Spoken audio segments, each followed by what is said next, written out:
हाय बच्चों, good morning all of you. मैं कासर विद्या education class है। तो आप लोग कैसे हैं? आई होप कि आप लोग अच्छे ही होंगे। तो चलिए आज आप लोगों के लिए बहुत ही VVI जो टॉपिक है लेकर आया हूं। और ये टॉपिक जो है आप लोग को बिहार बोर्ड में हर बार पूछ दिया जाता है, ऑब्जेक्टिव भी इससे पूछ दिया जाता है और बहुत ही इम्पोर्टेंट है, ठीक है ना।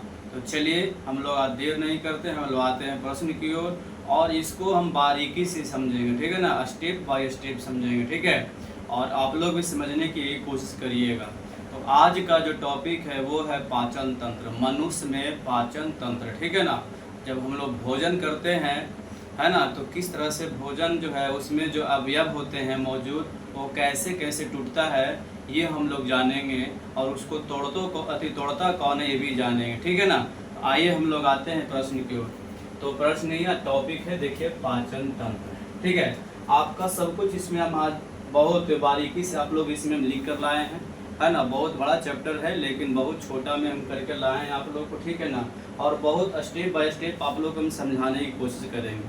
तो चलिए सबसे पहले हम जानते हैं कि पाचन तंत्र होता क्या है, पाचन क्या है, ठीक है। हम लोग भोजन लेते हैं तो भोजन पचता है? नहीं बाबू, भोजन नहीं पचता है। भोजन में जो अवयव होते हैं, है ना, और मुख्य रूप से 3 अवयव होते हैं, ठीक है ना। भोजन में मुख्य रूप से 3 अवयव जो होते हैं मौजूद होते हैं और वही तीनों टूटता है, ठीक है ना। और तो उसी को हम लोग क्या बोलते हैं? पाचन तंत्र बोलते हैं, ठीक है ना। जैसे 3 अवयव कौन कौन होता है? तो पहला होता है कार्बोहाइड्रेट, दूसरा होता है प्रोटीन और तीसरा होता है वसा, ठीक है। ये जो 3 अवयव हैं ये सबसे आपका महत्वपूर्ण है और ये सब मौजूद होते हैं। इसके अलावा और होते हैं अवयव, जैसे में हो गया खनिज और लवण हो गया, है ना, ये होते हैं। तो आगे ये जो 3 चीज़ है, 3 अवयव जो हैं वो कौन कौन? कार्बोहाइड्रेट, ठीक है, आपका हो गया प्रोटीन और तीसरा हो गया आपका वसा, ठीक है ना। तो आगे ये तीनों जानते हैं कि इसको तोड़ता है, ये किस में बदलता है, जब ये टूटता है, ठीक है ना, तो किस में बदलता है। तो देखिए यहाँ लिखा हुआ है कि जब कार्बोहाइड्रेट जब टूटता है तो ग्लूकोज में टूट जाता है। किस में टूटता है? ग्लूकोज में, ठीक है ना। कार्बोहाइड्रेट किस में चेंज होता है, कन्वर्ट होता है? ग्लूकोज में टूट जाता है ना। प्रोटीन जो टूटता है वो एमिनो एसिड में टूट जाता है, ठीक है ना, एमिनो एसिड में। और वसा जो है वसा अम्ल में टूट जाता है। ये 3 आप लोगों को भोजन में, है ना, प्रमुख अवयव जो होते हैं मौजूद होते हैं, पाए जाते हैं और यही तीनों टूटता है, ठीक है ना। उसके बाद तो फिर आपका शेष जो बचता है वो होता है लवण और खनिज होता है, ठीक है ना। तो वो उसका भी होता है, वो टूटता नहीं, उसका अवशोषण होता है ना। लेकिन ये तीनों जो है टूटकर ये किस में बदल जाता है आपको? ये ग्लूकोज में, एक एमिनो एसिड में, एक वसा अम्ल में। तो ये 3 जो है आपका प्रमुख घटक है, अवयव है जो भोजन में मौजूद होते हैं। अब चलिए पाचन तंत्र शुरू कहाँ से होता है, ठीक है ना। तो पाचन तंत्र जो शुरू होता है मुख से शुरू होता है बाबू, और रेक्टम जिसको अंश बोलते हैं यहाँ इसका खत्म हो जाता है, ठीक है ना। अब देखिए इसको हम लोग बोलते हैं आहार नाल। क्या बोलते हैं? मुंह से लेकर जो अंश तक जो इसका होता है आहार नाल। तो आहार नाल की कुल लंबाई होता है 10 से 12 मीटर, ठीक है। यहाँ पर लिखा हुआ नहीं है तो चलिए हम कहीं पर लिख देते हैं, ठीक है ना। तो आहार नाल की कुल लंबाई अगर यहाँ से हम लिखे, है ना, आहार नाल की कुल लंबाई, है ना, 10 से 12 मीटर होती है। कितना? 10 से 12 मीटर, है ना। यहाँ से लेकर पूरा यहाँ तक, है ना, इसकी जो कुल लंबाई जो होती है ये पूरा, है ना, ये होता है 10 से 12 मीटर। तो आप लोग को ऑब्जेक्टिव में पूछता है कि आहार नाल की कुल लंबाई कितनी होती है, मनुष्य के आहार नाल की कुल लंबाई, है ना। तो कभी दे देगा आपको 8 से 10 मीटर, कभी दे देगा आपको 10 से 12 मीटर, इस तरह से दे देता है, ठीक है ना। तो आपको मारना होगा उसमें, ठीक है ना। कहीं कहीं 10 से 12 भी मिलता है, कहीं कहीं 8 से 10 मीटर भी आप लोग को मिलेगा, ठीक है ना। तो चलिए, तो देखिए भोजन का आरंभ होता है यहाँ से, मुख से, और यहीं से भोजन का पचना शुरू होता है, ठीक है। तो चलिए सबसे पहले देखिए, जब हम लोग मुख से भोजन लेते हैं, है ना, भोजन जब हम लोग मुंह में लेते हैं तो यहाँ पर हम लोग क्या करते हैं, भोजन को हम लोग दांतों से, है ना, उसको छोटे छोटे पार्ट्स में तोड़ते हैं, ठीक है ना। और वहाँ पर जो होता है एक ग्रंथि होता है, लार ग्रंथियाँ, है ना, क्या होते हैं, लार ग्रंथियाँ। देखिए ये पाया जाता है मुंह में, है ना, मुख में लार ग्रंथियाँ पाई जाती है। और लार ग्रंथियाँ क्या उत्पन्न करता है, तो लार ग्रंथियाँ में होता है सलाइवा। क्या होता है, सलाइवा। अब ये सलाइवा क्या होता है बाबू, तो भोजन में मिक्स जाते हैं, क्या होते हैं, मिक्स हो जाते हैं, है ना। और वो एक लिक्विड मतलब कहने का मतलब बनाता है, लिक्विड नहीं लेकिन गीला कर देता है। जो हम लोग भोजन लेते हैं मुंह में, उसको जब छोटे छोटे पार्ट्स में करते हैं, है ना, तो ये लार ग्रंथियां है जिससे एक सलाइवा होता है। ये सलाइवा क्या होता है कि मुंह अति भोजन में क्या हो जाते हैं, मिल जाते हैं। और जब भोजन में मिल जाता है ना, तो भोजन जो हो जाता है चिकनापन हो जाता है। क्या हो जाता है, चिकनापन, ठीक है ना। अब देखिए यहाँ तो चलिए भोजन यहाँ मिक्स हो गया बाबू, छोटे छोटे पार्ट्स में हम इसको क्या करते हैं, दांतों से इसको तोड़ देते हैं, है ना। और इसमें क्या मिल जाता है, सलाइवा। जब इसमें सलाइवा मिलता है भोजन में यहाँ पे, तो यहाँ पर क्या होता है कि सबसे पहले कार्बोहाइड्रेट टूट जाता है। भोजन में जो कार्बोहाइड्रेट मौजूद होता है, वो कार्बोहाइड्रेट बदल जाता है ग्लूकोज में, है ना। और ग्लूकोज जिसको हम लोग स्टार्च कहते हैं, क्या बोलते हैं, स्टार्च, ठीक है ना। तो देखिए कार्बोहाइड्रेट, सबसे पहले कार्बोहाइड्रेट टूटता है। अगर भोजन हम लोग मुंह में लेते हैं हम लोग, तो वहाँ जो सलाइवा जो मिक्स होता है, तो यहाँ पर जब ये मिक्स होता है तो यहाँ से कार्बोहाइड्रेट टूट जाता है। और कार्बोहाइड्रेट टूट के क्या बन जाता है बाबू, ग्लूकोज बन जाता है, ठीक है ना। क्या बनता है, ग्लूकोज बनता है। तो चलिए सबसे पहले तो आपको कार्बोहाइड्रेट टूट गया, ठीक है। अब यहाँ से भोजन आता है कहाँ, यहाँ देखिए यही है आहार नली, ठीक है ना, इससे ये आता है ना। लेकिन देखिए यहाँ पर कुछ दिया हुआ है तीर का निशान, इस तरह से, ठीक है। तो इस तरह का मतलब क्या होता है ये, कि जब हम लोग भोजन लेते हैं, हम लोग जब भोजन नीचे लाते हैं, तो ये यहाँ पर क्या होता है, सिकुड़ता है खुलता है, सिकुड़ता है खुलता है, मतलब सिकुड़ना फैलना, है ना। और जैसे देखिए क्या होता है कि जब हम भोजन नीचे लाते हैं तो ऊपर वाला सिकुड़ जाता है, और वो भोजन नीचे चलाता है, ठीक है ना। फिर ऊपरे से नीचे भोजन जाता है, फिर ये फैलता है, फिर सिकुड़ता है।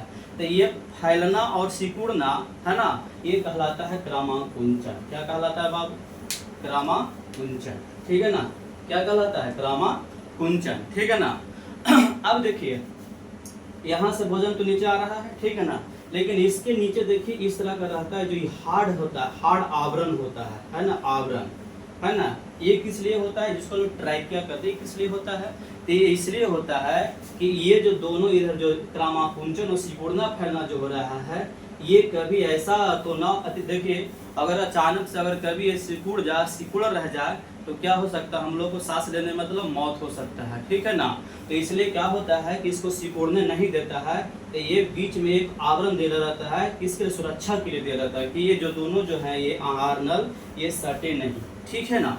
तो सटता इस नहीं है, तो इसे को लोग क्या बोलते हैं, ट्राइकिया। तो ट्राइकिया का काम क्या है कि दोनों को सटने से बचाना, है ना, क्या करना, बचाना होता है, ठीक है ना। देखिए यहाँ पर आपका हार्ड रहेगा, ठीक है ना, यही जो होता है ट्राइकिया कहलाता है।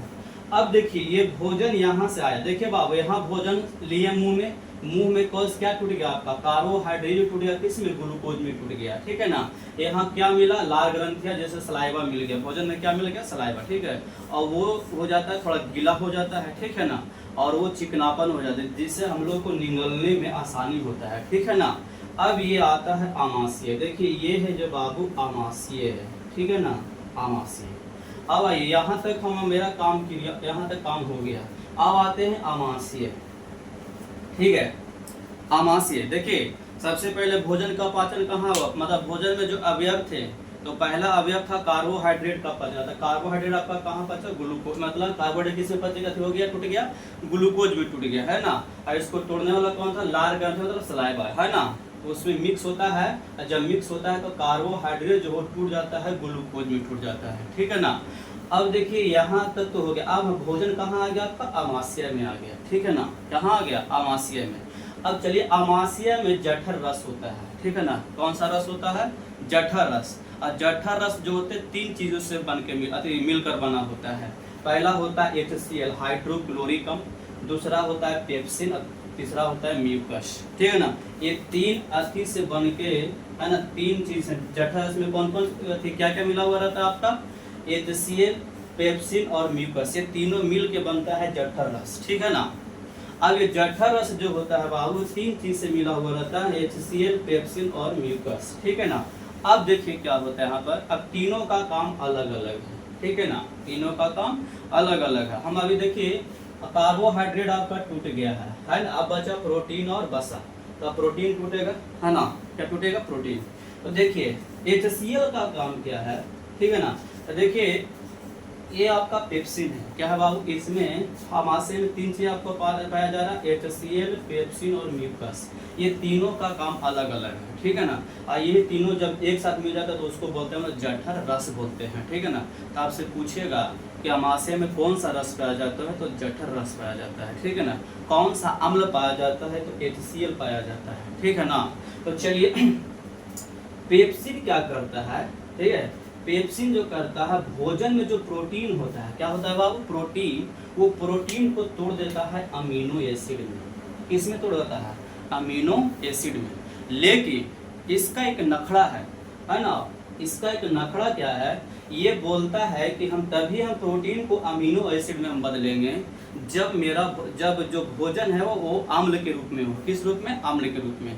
तो हम लोग जो भोजन है तो अभी हम तो अम्ल तो है नहीं था, ठीक है ना, कोई उसमें कोई अम्ल मतलब एसिड तो है नहीं था, है ना। तो ये पेप्सिन कहता है कि जब तक आप भोजन को, है ना, मतलब जब तक भोजन, ठीक है ना, अम्ल के रूप में नहीं होगा तब तक हम प्रोटीन को अमीनो एसिड में नहीं बदलेंगे, ठीक है ना।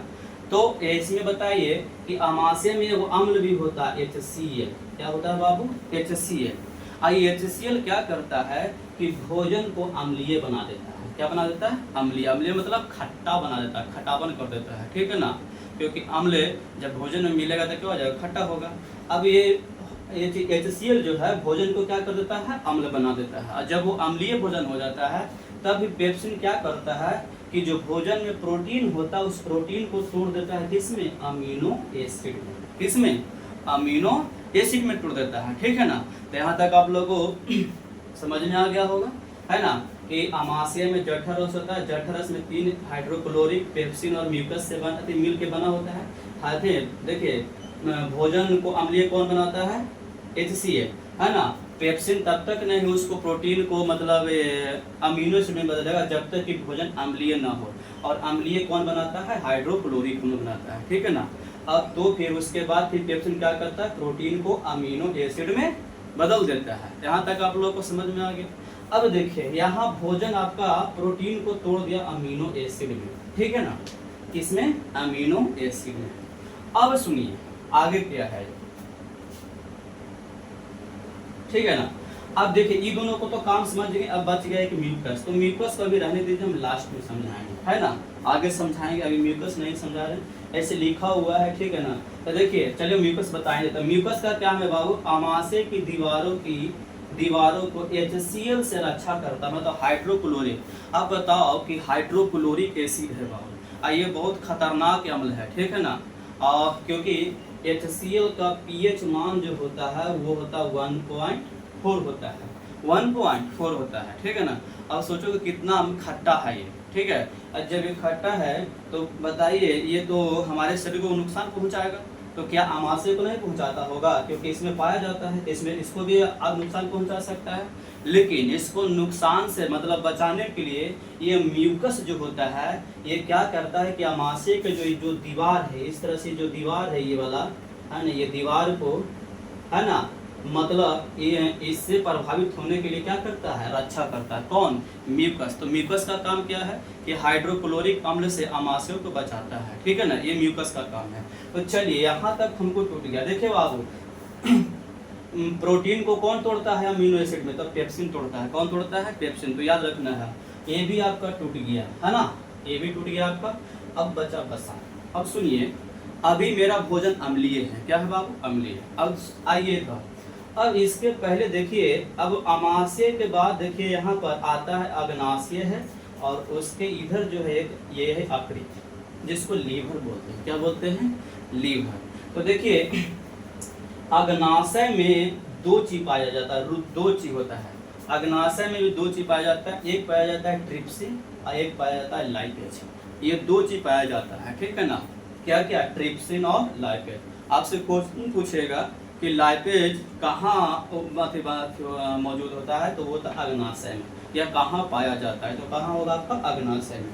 तो अब सुनिएगा यहाँ पे तो अग्नाशय में क्या क्या पाया जाता है, ट्रिप्सिन और लाइपेज। ठीक है, इतना आप लोग को याद रहेगा कि अग्नाशय में 2 चीज पाया जाता है, ट्रिप्सिन और लाइपेज। ठीक है ना, तो थोड़ा सा इससे पहले आ जाओ तुम लोग इधर, है ना, इधर आते हैं इधर। ठीक है, तो इधर थोड़ा सा आइए, देखिए ये है अकृत, है ना, ये क्या है आपका, यकृत है। ठीक है ना, ये अकृत है, यकृत जिसको हम लोग लीवर बोलते हैं। ठीक है ना, अब यकृत में भी 2 चीज पाया जाता है ना, एक पाया जाता है वाइल जूस और एक पाया जाता है वाइल साल्ट। 2 चीज यकृत में पाया जाता है। ठीक है ना, क्या क्या पाया जाता है आपका, तो एक पाया जाता है वाइल साल्ट, ठीक है ना, और एक पाया जाता है वाइल जूस, वाइल जूस। ठीक है, अब देखिए क्या है जो, देखिए यहाँ पर थोड़ा सा ये जो बस ये अग्नाशय है, तो अग्नाशय में भी पाया जाता है लाइपेज, है ना, और लाइपेज का काम क्या है, वसा को वसा अम्ल में तोड़ना, है ना।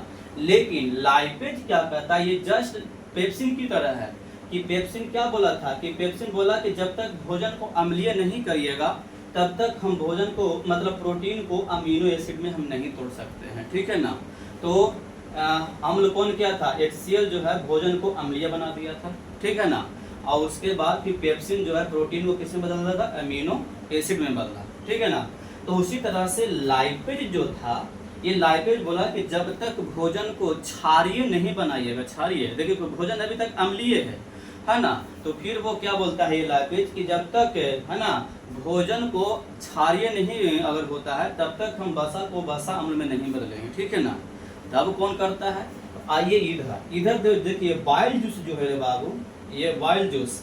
ठीक है ना, ये वाइल जूस क्या करता है कि ये जो भोजन जो होता है वो अम्लीय भोजन जो होता है, उस अम्लीय भोजन को क्षारीय बना देता है। क्या बना देता है, क्षारीय।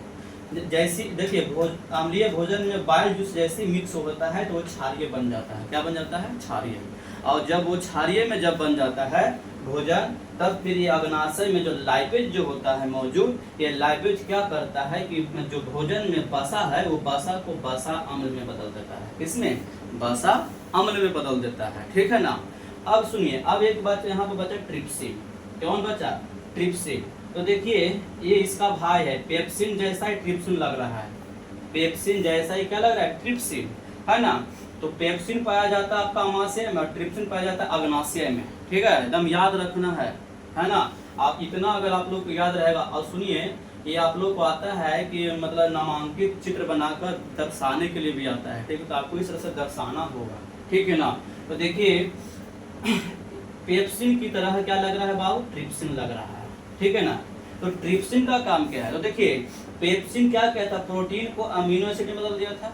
तो अमीनो एसिड में बदलता है तो पूर्ण रूप से नहीं बदल देता है ना, कुछ प्रोटीन बच जाता है।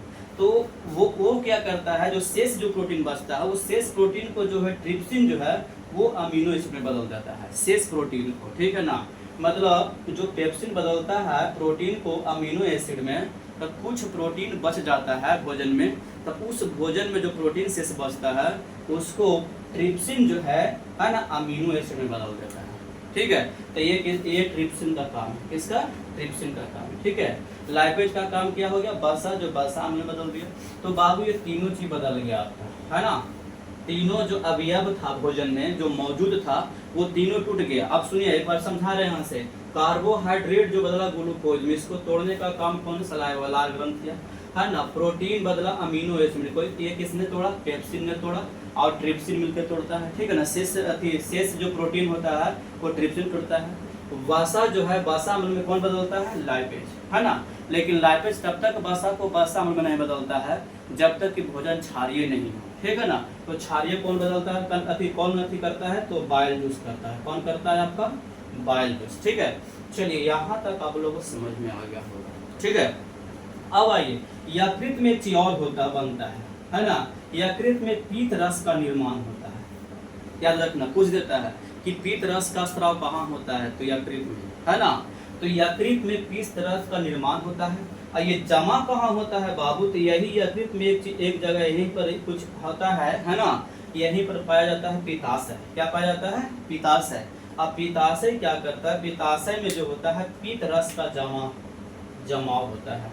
पित्त रस कहाँ जमता है, तो पित्ताशय बनता कहाँ, यकृत में। एकदम याद रखना है कि पित्त रस कहाँ बनता है, तो यकृत में। जमा कहाँ होता है, पित्ताशय में। ठीक है, तो ये दो चीज आप लोग एकदम कंफर्म याद रखिएगा। आगे आइए, अब देखिए बाबू, भोजन यहाँ तक तो आपका हो गया और यहाँ तक आया तो सब कुछ टूट गया, तीनों अवयव टूट गया।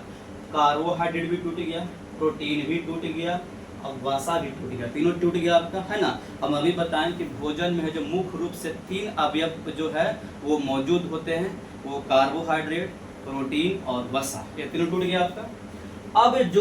अब देखिए, जब ये टूट गया तो जानते हैं भोजन जो हो जाता है लिक्विड हो जाता है। एकदम लिक्विड का मतलब गाढ़ा लिक्विड रहता है ना, मतलब एक तरह से कहो ना वो ठोस रहता है ना ज़्यादा मतलब पानी रहता है, मतलब लिक्विड होता है, गाढ़ा होता है। ठीक है, क्योंकि सब कुछ टूट गया, प्रोटीन भी टूट गया, कार्बोहाइड्रेट भी टूट गया, आपका वसा भी टूट गया, तो भोजन क्या हो जाता है, एकदम लिक्विड बन जाता है ना, एक तरह से गाढ़ा हो जाता है। ठीक है ना। अब ये छोटी आंत में, मतलब छोटी आंत में पहुंचता है यहाँ। ठीक है ना, भोजन कहाँ पहुंचता है, छोटी आंत में। तो क्या ये छोटी आंत में ये आएगा तो डायरेक्ट क्या भोजन निकल जाता है, ठीक है ना, तो नहीं बाबू, जब निकल जाएगा तो हमारे शरीर को तो कुछ मिलवे नहीं करेगा।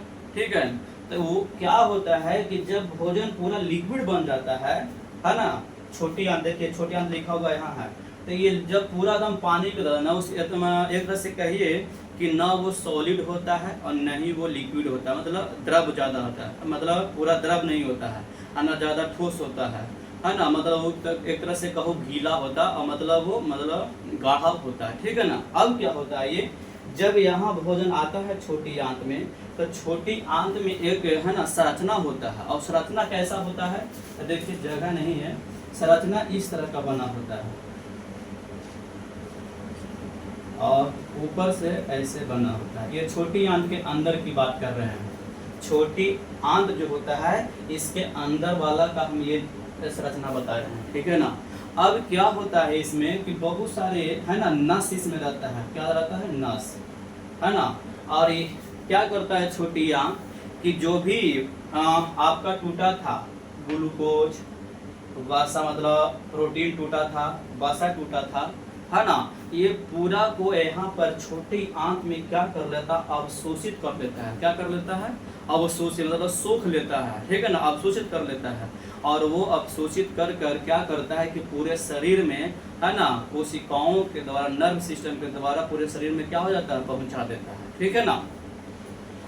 ठीक है, तो ये कोशिका में हम लिखे हैं कि पचे हुए भोजन में से खनिज पदार्थ का अवशोषण, मतलब जो भी आपका प्रदोष में खनिज या लवण जो बचा है ना, जो टूटा था, वसा अम्ल हो गया, अमीनो एसिड हो गया, कार्बोहाइड्रेट, ग्लूकोज हो गया, ये जो भी है आपका, मतलब पूर्ण रूप से उसमें से अवशोषित कर लेता है। कौन, छोटी आंत। ठीक है, और फिर वो पूरे शरीर में क्या कर देता है, ट्रांसफर कर देता है। ठीक है ना, पूरे शरीर में कोशिकाओं में क्या कर देता है, वो पहुंचा देता है। ठीक है, ये छोटी आंत का काम है। तो अब बताइए, जब पूरा खनिज लवण जब अवशोषित होता है तो वो भोजन क्या हो जाता है, पूरा पानी हो जाता है, मतलब एक तरह से कहो कि एकदम लिक्विड, मतलब पूरा है ना द्रव के रूप में, या मतलब कहने का पूरा द्रव नहीं होता है, मतलब अब जो अवशिष्ट पदार्थ है वो बच जाता है, और जो खनिज और लवण जो होता है वो क्या कर देता है, हमारा शरीर मतलब छोटी आंत में अवशोषित कर लेता है ना। और जो शेष बचता अवशिष्ट पदार्थ वो बड़ी आंत में आता है। कहाँ, बड़ी आंत में, इस तरह से, है ना।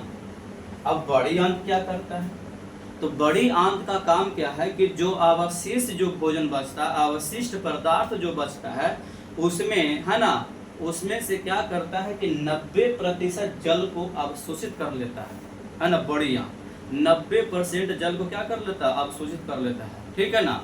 और जो पदार्थ आपका बच जाता है सॉलिड, जब देखिए पानी पूरा क्या कर लिया, सोख लिया हमारा शरीर, बड़ी आंत सोख लिया। ठीक है ना, तो उसमें पानी की मात्रा कम रह जाता है ना। अब कम जब रहता है तो देखिए जो अवशिष्ट जो मल होता है वो क्या होता है, आपका गीला, मतलब काला हो जाता है ना, मतलब सूखा टाइप का हो जाता है।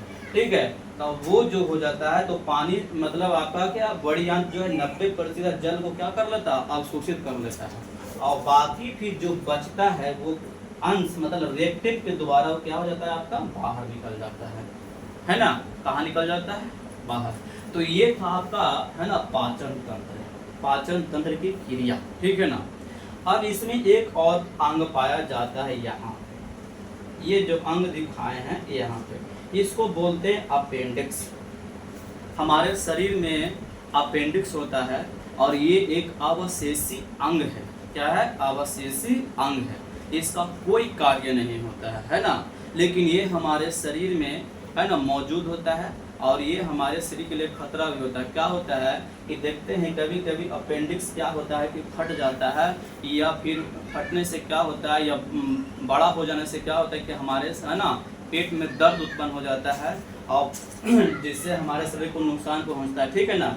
या फिर अपेंडिक्स फट जाता है तो इससे है ना पॉइजन मतलब जहरीला पदार्थ मतलब इसमें से एक रस निकलता है जो हमारे पूरे शरीर में क्या हो जाते हैं, फैल जाते हैं, ठीक है ना।